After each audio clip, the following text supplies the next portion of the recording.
Hello and welcome to Unacademy, the one-stop solution for an English medium UPSC Civil Services aspirant. Today on Sunday, we'll have a very interesting discussion of the Hindu newspaper and its 6 very important articles. Good morning to all of you and I hope that you're all doing well. Now, with regards to the topics we are going to cover, I have 2 basic announcements for you. The first one being that I hope that you are engaging with the UCAN, which is basically Unacademy's current affairs navigator. And this program has been running for now a week itself on Tuesday, Wednesday, Thursday and Friday. We had sessions by Sarmat sir, Chetan sir, Hima Bindu ma'am and Mukesh sir, which we basically discussed current affairs related to science and technology, related to international relations, polity and geography and environment.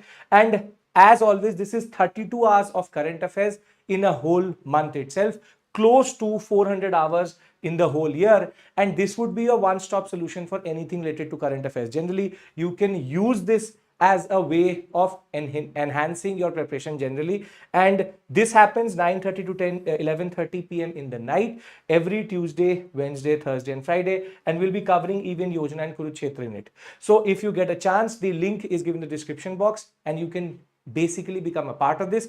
You can separately buy this course if you want to buy it from us.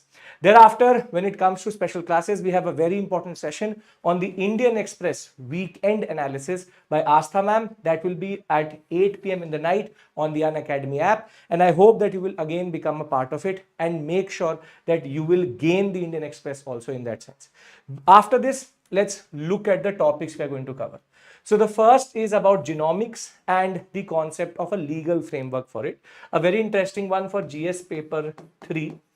Thereafter, we have the WTO and the issues which WTO raised and the 13th ministerial conference which happened. Then something related to artificial intelligence. So we are in that sense quite heavy on GS paper 3 today because we have topics related to science and technology, we have topics related to environment, and we also have topics related to the concept of economics. Then we have 2 very interesting developments with regards to a naval demonstration which happened with regards to 2 twin aircraft carriers. Then a very important Bharat Shakti exercise which is going to happen. And last but not the least, renewable power and open access to solar is also quite important in that sense. So there are 6 topics we are going to discuss. As always, I will give you the basic understanding, then we'll go into the nitty-gritties of it, and then we'll give you the summary. So let's start our discussion with the first, which is why India urgently needs a legal framework for genomics and what is the concept of genomics itself. So what I'll do is first I'll establish the basic things here, then we'll go into the details, and then thereafter we'll talk about what is the need for it. So the first thing which you need to understand generally is what is a genome. From that we will get to understand what is genomics. Now, when the word genome basically comes out of 2 words, gene plus chromosome. So basically you can understand this and realize it that basically it is a genetic material, or gene plus chromosome you get genome, and this is the genetic information which every organism, living organism has, and it has 2 parts in the humans, DNA plus mitochondrial DNA, and therefore genome, basically the chromosome, the genes are the most important data which is inside you, which allows for genetic material from your parents to go forward and inherit certain traits and understandings. So when we talk about genome itself, it is genetic information first. Then what is genomics? Then a corollary of it would be genomics is basically the study of genes, genome, and more than that, this study is basically to see how do genetics interact with the environment, what is the concept of genes itself, and how does the genetic information affect you and me and the environment in that regard. So genomics is a very important area of research which is coming through, and the UPSC has all previously asked questions on genomes generally and genetic material, DNA, RNA. These are very standard things of science and technology. So we know that what is a genome, which is genetic material. Genome is gene plus chromosome. Then you get all of the genetic material which is there within you. That information which you inherit from your parents itself. Thereafter, in the form of the DNA and the mitochondrial DNA. And thereafter, when we talk about genomics, it is the study of genes and how it affects our environment. How does it affect us? And how do you interact with the environment itself? It's a very important emerging zone in that sense. Now, I've established you what it is. Now the question remains is, why are we having this discussion? What is the purpose of this discussion? Now, the article basically talks about 3 to 4 issues which are emerging in the area of genomics. And because gene studies, what is called genomic sequencing, is becoming more and more common, we have multiple private agencies also across the world actually giving you the opportunity to check your gene information. They give you your inheritance, your basic racial profile also out of that gene information in that sense, or genomic information. Therefore, this is a very important sector which is emerging, and for healthcare, this could be a game changer, because when it comes to diseases, when it comes to healthcare generally, it could be a game changer, because if we are able to understand which antibiotic is going to support you, is going to suit you, which is not going to suit you, how will it suit you, how does it interact with you, all of these things can be understood through the analysis of your gene. And therefore, your gene has that information which could decode everything. And therefore, this is a very, very, very important science for India generally, with a very diverse population, both racially and ethnically. And therefore, it is important that we give attention to this sector generally. Now, this is the first thing which the article talks about. It does not define it. I've defined it for you. Now, there are 4 things which this article is pointing out. Now, when we talk about the basics, of this sector, it talks about that if genomics is about data which you get out of your genes or genome, then the first question, the first thing which emerges, the first issue which emerges is basically data protection.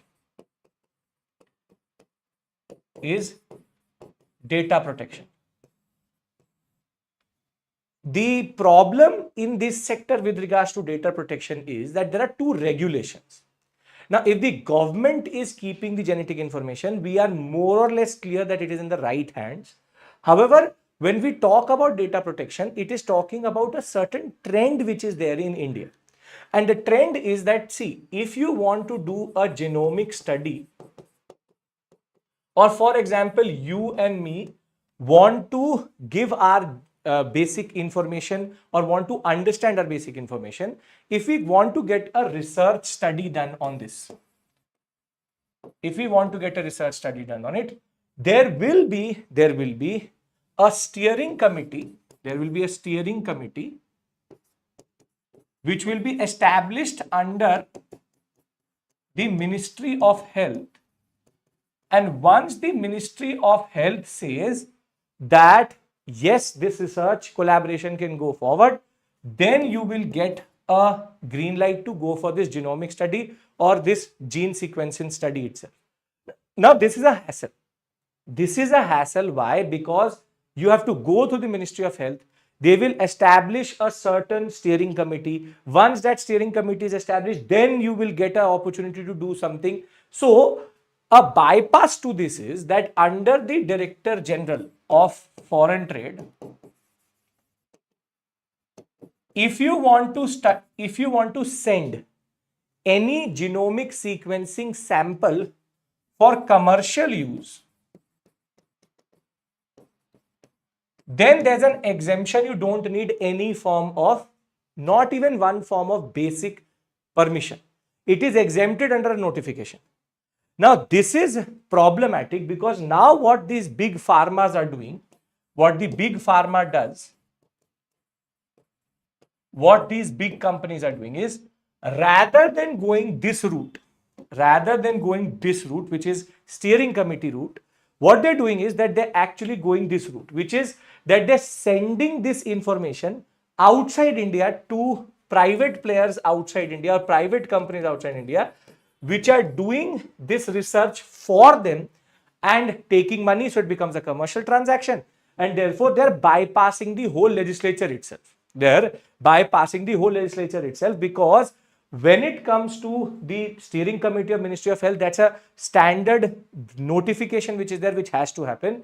They, rather than going this route, they're taking this route, which is send the data to a private company abroad, and therefore you will not need any form of permission, and therefore it becomes a commercial use understanding. Now, in that context, what is this private company doing with the data it has got out of your and my genome is totally on the private company itself. It's totally on the private company, which becomes problematic. So we have no legal framework as of right now which talks about what does this data, or what can the private company do with this data. So the first point which this article is pointing out is that data protection in genomic sequencing, specifically when it comes to private companies, needs to be managed. Because if we are not going to do that, then this will in turn lead to the commercial use of, and basically all research in India happening abroad under commercial use. So this is an impediment, this is a roadblock which was created, and somehow a way out was given via the commercial use clause of the DG of Foreign Trade, and therefore most of genomic sequencing, though in India in 2009 we had the first genomic sequencing and 10,000 such genomic sequencing research have already happened, we still do not have the right capacity, and more than that, we do not have the right inflow of information, because the pharma companies, the big hospitals, they rather would send it to a company abroad than to do it themselves in India. And therefore, this is the first issue which is flagged. The first issue. Now, if you understand this first issue, then you'll understand the second issue also. The second issue automatically stems out of the first one, which is that the data is getting fragmented.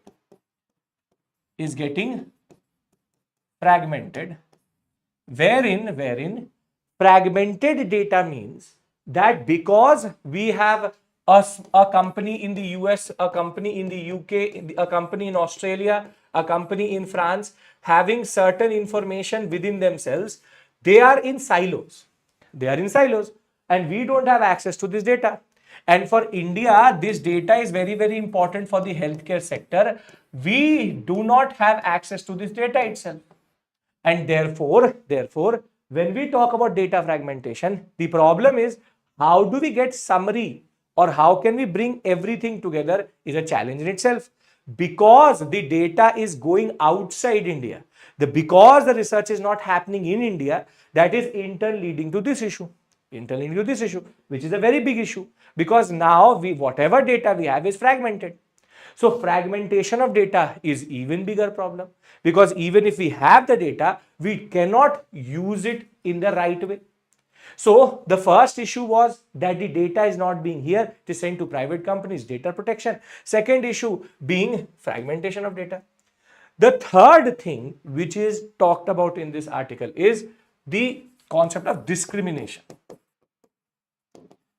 The concept of discrimination. Discrimination based on genome data. Now, some of you, maybe a lot of you would have taken an insurance policy. And when you take an insurance policy, there's a small box you tick. And it says, do you have any existing health condition? And if we have something, we declare that. If you don't have it, you don't declare it. But the fact of the matter is, if you have a genetic disease, you don't know that. You can't know that until unless it starts to show a certain manifestation in the form of symptoms. Now, when we talk about discrimination, an insurance company can use the genetic data in order to discriminate against you or have a bias against you by saying that you did not declare a pre-existing condition, and therefore the insurance is null and void. Now, in America, there is a certain safeguard. In America, you can't do that. However, in India, there's no legal framework under which it could happen that genomic data could be used to deny insurance. As it is, the insurance sector in India is quite problematic. When we talk about discrimination, when we talk about genetic data itself, in India, a company can use this data against you to say that you did not declare that you had, for example, a certain genetic disease, which obviously you would never know without this study itself. So we need a certain safeguard with regards to this itself. And last but not the least is the ethical use of this data. Now comes GS paper 4 and the ethics issue. That at the end of the day, it is basically your whole genetic data. It has everything in it, with data protection not being there, with the concept of discrimination being there, with the concept of data fragmentation. The fact of the matter is that there are multiple ethical issues, ethical dilemmas, ethical concepts which need to be put into place so that genetic sequencing, genomic sequencing, genetic information is not misused. So it is about misuse also. It is about misuse also.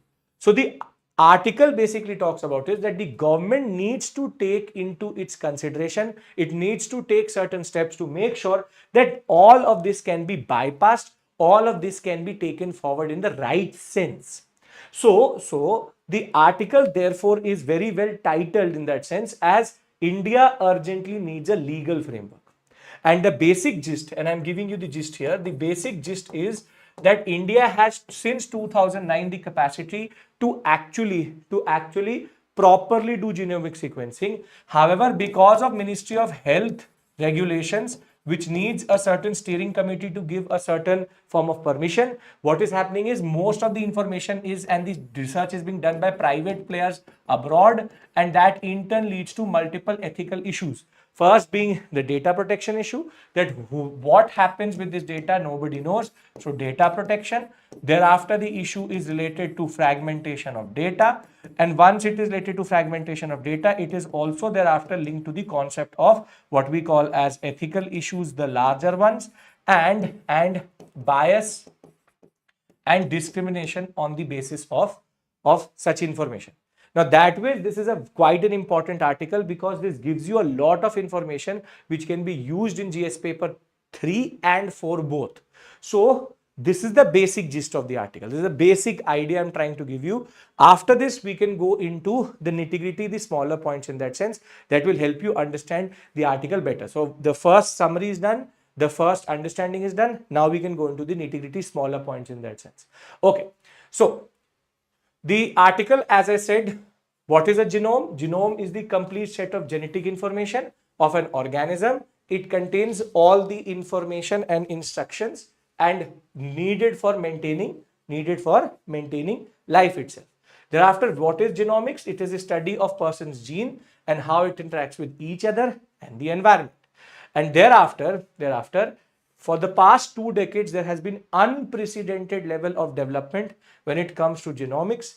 And over and above that, we now have the ability to use this information for genetic engineering, for healthcare sector specifically. Now, the population scale level genomic sequencing is happening in multiple countries as of right now. Millions of people are going through a whole set of genomic sequencing. India itself has the opportunity since 2009. 10,000 genomic sequences have happened till last week. However, we as a country can know our people better, can understand our healthcare sector better if we are able to basically use this data for disease and healthcare generally. And therefore, there are multiple levels of opportunities and challenges which are created in that larger context. Now, the first issue which is flagged, is the concept of data protection. Data protection is an important concept because of this. There is a health ministry steering committee which gives you a clearance for any form of research collaboration. On the other hand, the Director General of Foreign Trade through a notification has allowed samples to go cross-border for commercial purposes. Now, therefore, this has been widely exploited by big pharma companies and research organizations to send Indian samples to different countries. And therefore, despite significant good established capacity, most of the sequencing is happening outside with no oversight and regulation, which in itself is a problem.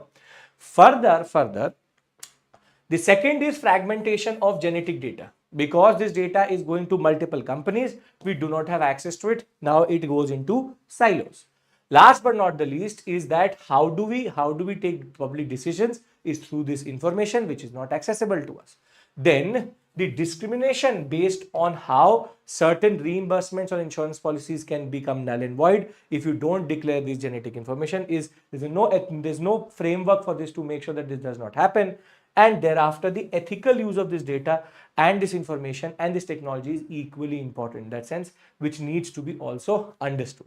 And therefore, how do we move forward as a way of writing a mains answer? The way we move forward is that we need effective regulations, we need a clear policy, we need all stakeholders to come together. Further, ethical principles should be applied and human genomic sequencing should happen within the larger understanding of how we should actually become better as a human being, but the ethical aspects need to also be taken care of.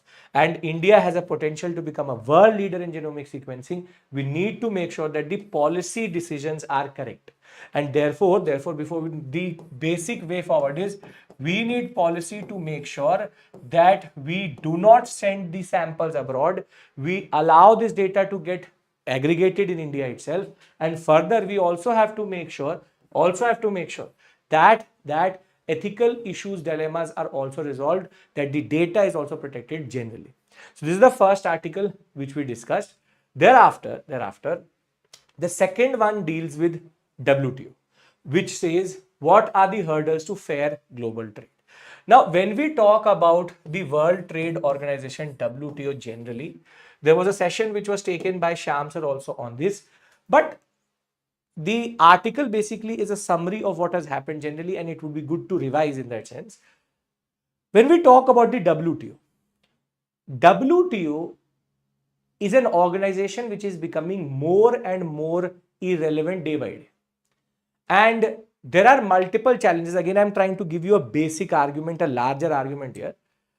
On the day-to-day basis, what we are seeing is that WTO is becoming more and more irrelevant because there's a certain trend in the world.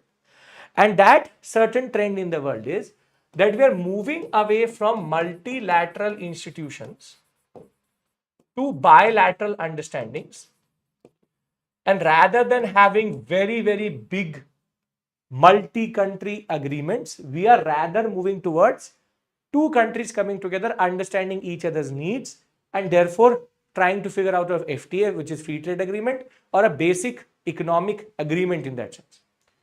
Now, WTO is based on a larger understanding of how global trade needs to get regulated, and it needs to get regulated within the space of understanding that every player is equal and every player should also have most favored nation concept itself, which is everybody should have equal access to the global market, equal access to the concept of market and demand and supply across the world. Now, a basic idea which has generally been taken forward by WTO is one size fits all approach. This has been the general understanding, and because WTO is generally controlled by developed countries such as America, the developed country the lobby in WTO is quite strong. India fundamentally has multiple issues with the WTO. We have an issue with the dispute resolution mechanism. India has never liked the way WTO regulates 2 to 3 very important things. One is the boxes concept, the amber box, the green box, the blue box. But the biggest issue India has is with regards to MSP, the concept of subsidizing our farmers, MSP, and the rationing system which we have through FCA. Now, as per WTO, you cannot give subsidies to farmers more than 10% of value of production. The standard thing which you'll find in every static book of economics.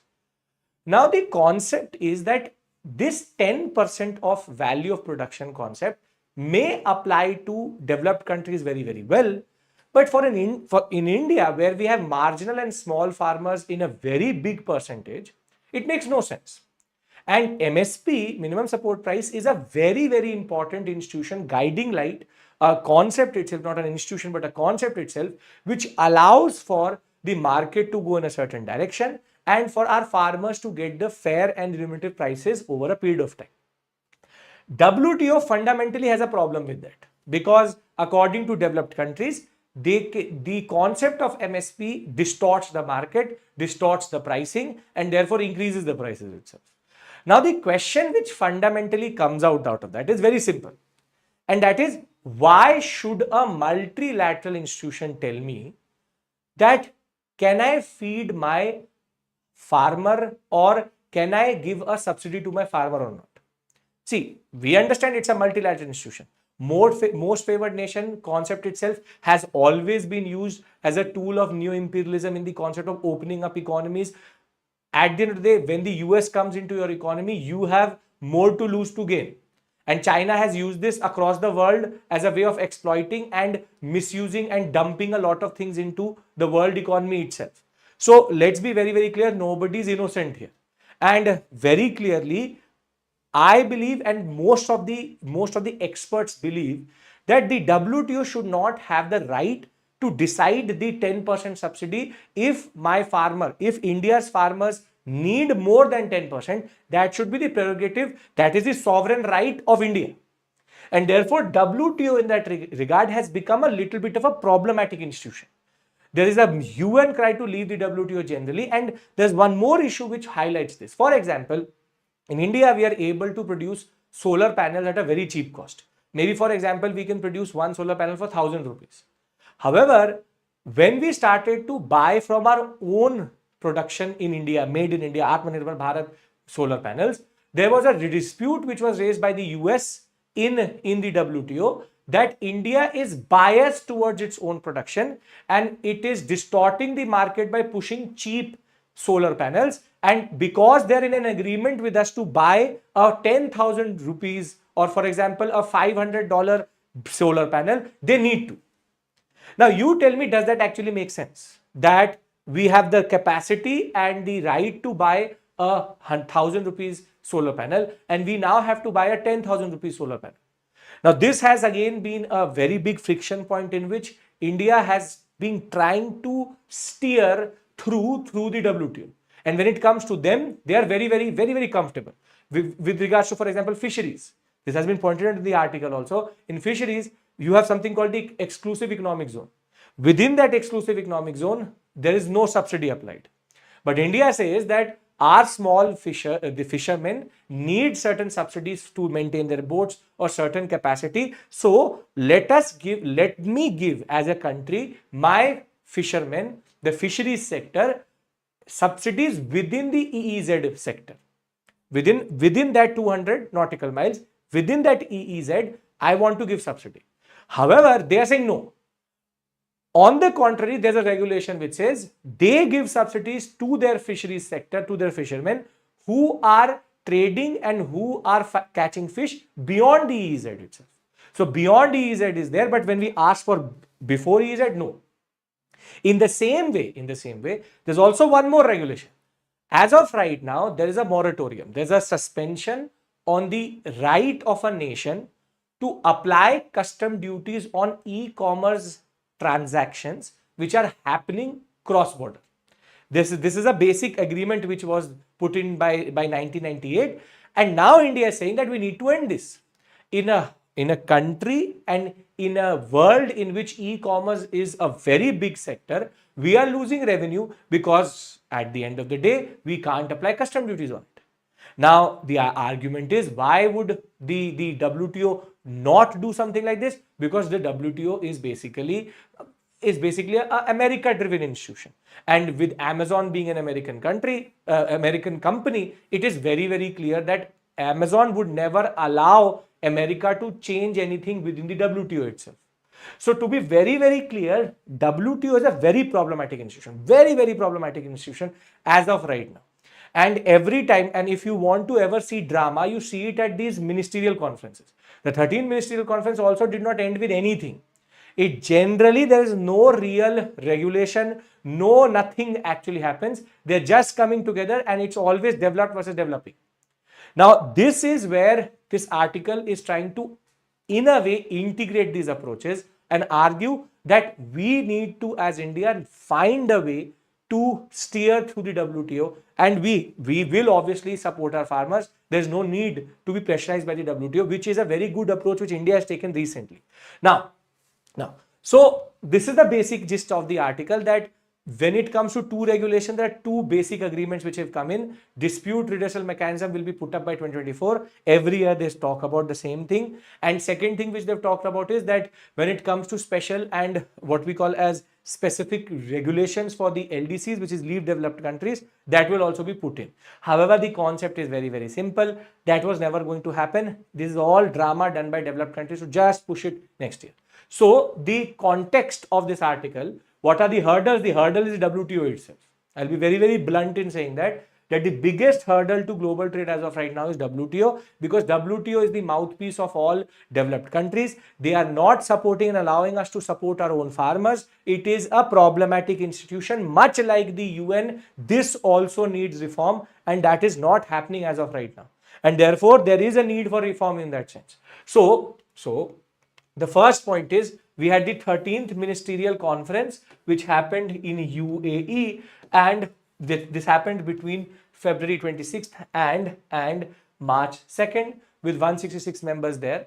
Now, when we talk about the challenges which were pointed out, the first challenge is that the world is moving in a different direction, and that direction is that there is a certain challenge to multilateral trading institutions itself, with the countries looking inward and looking for more bilateral understanding. Further, relative levels of development between the LDCs, the developed countries and the developing countries, means that one size fits all approach needs to be abandoned, which the WTO actually works with. Most favored nation concept itself, America and an African country can never ever be on the same footing. So the concept of most favored nation or the concept of WTO parity, the laissez-faire free trade agreement, the Adam Smithian understanding of that is all just a way of America to enter markets and distort it and destroy it. Now, the two key decisions which were taken, which again are very superficial. First is that the dispute settlement system will be put into place and made functional by 2024, which is all this year itself. And the specific and special differential treatment provisions which were there for least developed countries will be put in also into place by 2024 end. So let us see if next year I am teaching you the same exact thing, saying that these two decisions were taken in that regard. Now, what has been India's approach? India has been pushing against a regulation called the PSH program. PSH means Public Stock Holding Program itself. Under PSH, the concept is India as of right now gives MSP, and after giving MSP, we also are providing 800 million people in India benefits under the food distribution scheme itself, and this is important for our food security. However, the WTO has a problem with this under the concept of 10%, which is a member nation's food subsidy bill should not exceed 10% in value of production. This has been there since 1986. Somehow we are still in this system, and developed nations argue that this in turn leads to distortion of market, the free trade issue goes out, the freeness of the trade sector should always be there. This is a standard argument which they give. And the second one is that we want to give our fishermen within our exclusive economic zone certain subsidies which are not allowed. On the other hand, they are giving subsidies to their own fishermen which are fishing outside or in international waters in that regard. And this is the paradox of it. This is the paradox of it. We want to give it, it's the other way around. Thereafter, the third issue which India has pointed out is the e-commerce one, which is several developing nations are consistently seeking to end this moratorium on their ability to levy custom duties on cross-border e-commerce. This is basically Amazon blocking everything, and how basically these big MNCs control even big multilateral institutions such as WTO. Now, what is the way forward? Way forward is we need to develop an independent policy. We also need to at the same point of time not be intimidated by the WTO.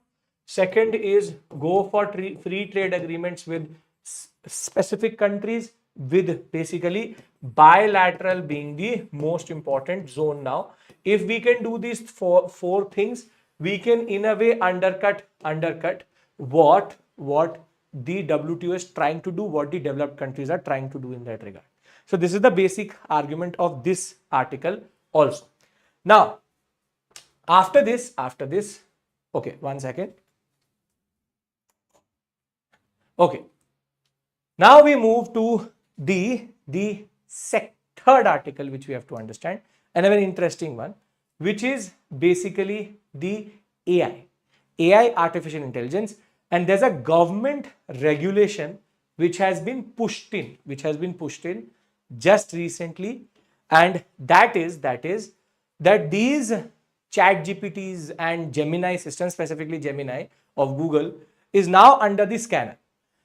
So the context for this is very simple. I'll again give you the basic argument.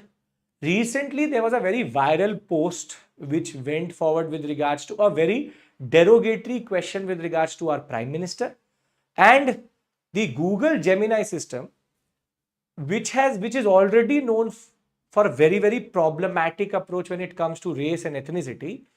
It gave a very ambivalent and a very incorrect answer to that question. So basically, these are input-output AIs. You give them a question, they will give you an output. So ChatGPT, not that much, but Gemini, which is Google's system, there was a certain question which was asked to it, and it gave a very defamatory, very problematic type of answer. And that in itself is basically a problem, because that is against the IT laws of India.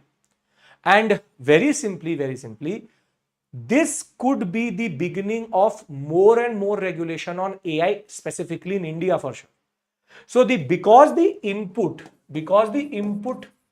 was already controversial, and the answer should have been very clearly no and very straightforward, the output which was given was very ambivalent, in that sense very, very misleading. And in that sense, I don't want to go into that question because it's an irrelevant question, it's a problematic question in itself, but the output itself was problematic. And therefore, now what the government of India has done is now it is pushing regulations over these input-output AI systems. Now, the concept is that ChatGPT and Gemini both are under the scanner, and the Ministry of Information and Electronics, or Electronics and Information, is now issuing an advisory for these AI-based companies. And the concept is that they would have to give explicit permission or need explicit permission of the government of India if they're under testing and unreliable in the larger concept. So for example, if there's an AI which is being used in India, and this is only for big companies, not for startups, if there's an AI which is being developed by Google, if it is under testing phase, and it has unreliable output, then this AI needs to get permission from, or this company needs to get permission from the government of India that we are testing it in India. So you cannot test without the permission of the government of India now, because Google has created a very problematic precedence with regards to Gemini. It has given wrong information when it comes to racial, in certain historical context, it has given wrong information with regards to race and even ethnicity. So Gemini is problematic. At the end of the day, ChatGPT and Gemini are not writing these answers from themselves. They're going into the internet and getting this information. Now, to be very honest, on the internet, 99% of the information is incorrect or problematic. And therefore, that is why Gemini's search engine is so problematic, that it is picking up the wrong information. So the government of India is saying that if it is under testing and unreliable, then you need our permission to operate in India, which is fair enough, because you cannot spread misinformation. So the document has pointed out that large tech companies need to submit a compliance, which is what is called action taken cum status report, if there's a certain issue which has been flagged to them. And the minister has said that there are legal consequences under the existing laws if the platforms do not give the right content itself. So if they're giving wrong content, it's a problem in itself. the advisory very simply says that under 3(1)(b) of IT Act, you cannot of 2021, it prohibits unlawful content like defamation, pornography, disinformation, and anything that threatens the unity and sovereignty of India. He added that if this is going to be the case, these large tech companies could be asked to stop their operations with regards to AI in India, but this only applies to large tech companies, not to startups. Now, very simply, this is a very important move because yes, these platforms do give problematic and wrong information also. It is not that they are actually not doing that. Now, the concern is that you cannot be doing a trial and spreading misinformation. The analogy which he gave is very, very interesting, which is you can't trial a car on the road when there's an accident. You say that it was just a trial. This cannot be the argument. And therefore, Gemini has already been seen to generate incorrect photographs of historical events, and that was automatically stopped. But now when it comes to content itself, there is also problem. So what is the basic gist of this basic article? The article argues that AI-based input-output ChatGPTs and Geminis are there. However, these are giving problematic wrong answers, even wrong what we call as defamatory information when it gives you a basic. See, controversial questions will always be asked, but the output needs to be moderated. That moderation is not there. And under Article 3(1)(b) of the IT Act, which is 2021, if you give wrong information, that could lead to legal consequences. So therefore, they are saying that if you're such a big company, you can't just try a system because everybody trusts you. So you have to either tell us that you're in under testing phase, or you don't operate itself. That in that sense is important and quite interesting in that way. So before we move on to the prelims tidbit section, smaller articles, let me give you a basic before that, there's a correction in yesterday's CNA. There was a problem which was pointed out by the Hindu itself, and that was pointed out by the faculty also. The fact is that the EFTA bloc article, the article which said India 4-nation EFTA bloc likely to ink FTA on, which is today, it said wrongly that Finland is part of this. It should have been Iceland, not Finland. This is a corrigendum issued by the Hindu itself. This was wrongly published by them, and in any way or form, if this information was transferred to you yesterday, we are giving you a clarification via the corrigendum. We already had seen this issue, we had already flagged it, and therefore Hindu has now given us a correction on it. Now, before we go to the prelim section, basic thing. We have done 3 things today. One is genomics. We have thereafter also understood the concept of AI, and we've understood the concept of WTO. All 3 very interesting articles. Genomics basically points out that first, there is a need for better regulations because data is getting fragmented, data is going out of India because of the regulations itself. And further, there's a much bigger issue, which is that ethical issues are emerging and we do not have any form of regulation for that, and discrimination could also happen on genomic data. The AI concept is very simple again, that if it's in a trial phase, if it is giving wrong information, there needs to be certain regulation to make sure that that is changed. And last but not the least is WTO. As it is, its existence is problematic, but India is trying to steer it in the way it can and trying to make sure that we are able to steer it, making sure that our food security and farmers do not suffer in that regard. After this, let's look at the 3 small but straightforward articles. First is a very interesting one, which is twin carrier operations, which recently happened. So there was what is called as the Naval Commanders Conference, which happened on Friday.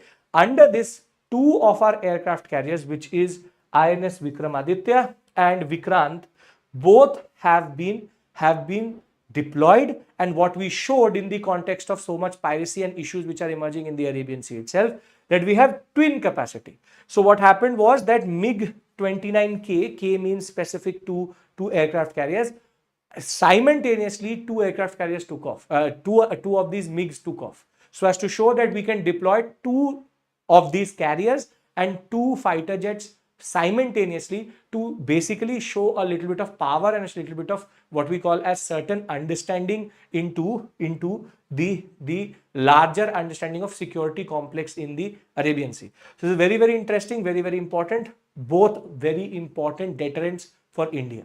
Thereafter, we have a exercise called Bharat Shakti, which will be conducted on 12th in Rajasthan, which will basically show the prowess, which is the power of the 3 services in Army, Navy and Air Force in a joint exercise. The Prime Minister will also take part in this. But what is important for you is this Bharat Shakti. This is very, very important for you for your examination, prelims generally. Thereafter, a very good news and a very good important development that 2.3 gigawatt of open access solar capacity was added in 2023. This is 6.6% higher than what it was previously. And open access basically means where a power producer establishes solar power plants to supply to green energy to consumers. Basically, there are 2 types of. One is internal access, open access. Internal access is when you produce it for yourself and supply it within your own agencies. This is open access. Basically, somebody put up a solar power plant and then is supplying green energy to consumers. We added more, and that is quite interesting. India is now becoming a formidable power when it comes to solar power, and this is a very, very important development with regards to this. Remember this 6.6% increase, not decrease, increase. Look at the trends question in the prelims exam. With this, let's look at the mains questions. First one, regulating genomic technology is key for its effective and ethical use. Discuss. GS paper 3, very important. Second, the one size fits all approach of the WTO needs to be abandoned in the present context. This again GS paper 3, very interesting question. Generally, remember, you have to practice answer writing from time to time within your preparation because it is important to tackle these type of issues. So with this, I would like to end the session. Thank you so much for your patience. I will see you soon, and I hope that you like the session, and if you did, like, share and subscribe to the session itself. And more than that, remember UCAN is already live. We are having sessions every day from Tuesday, Wednesday, Thursday and Friday, and I hope that you will become a part of it. The link is given in the description below. Thank you, take care, and bye-bye.